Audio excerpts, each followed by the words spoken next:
By the end of the 1600s, throughout Europe, the witch-hunting hysteria had reached its peak.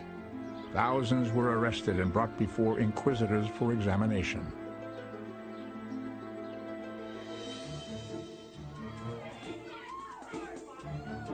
Under the inquisitors' brutal scrutiny, the accused witches were stripped and searched.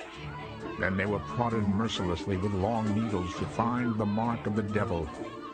For the inquisitor, any suspicious wart, mole, or birthmark could be enough to condemn someone to death.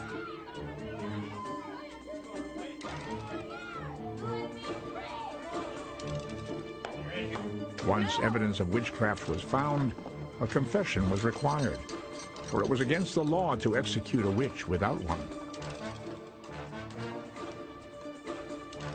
The practice of torture, which had been banned for centuries, was revived to extract them. Some of the most horrendous and in some ways sophisticated methods of torture that were developed during the Inquisition. Tortures that are really too horrific almost for us to imagine any human being surviving through. The whole phrase, the third degree, can be traced back to this medieval period of torture, that there were 3 degrees of torture, and that the third degree was the degree that killed the person being tortured.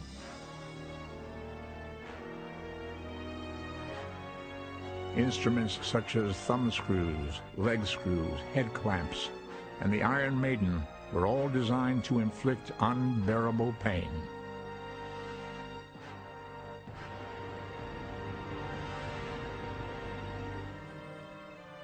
Incredibly, even under torture, the witch was viewed as highly dangerous. The Malleus Maleficarum warned the torturer never to look a witch in the eye for fear of her evil powers. Because if you look into her eyes, you might have compassion for her.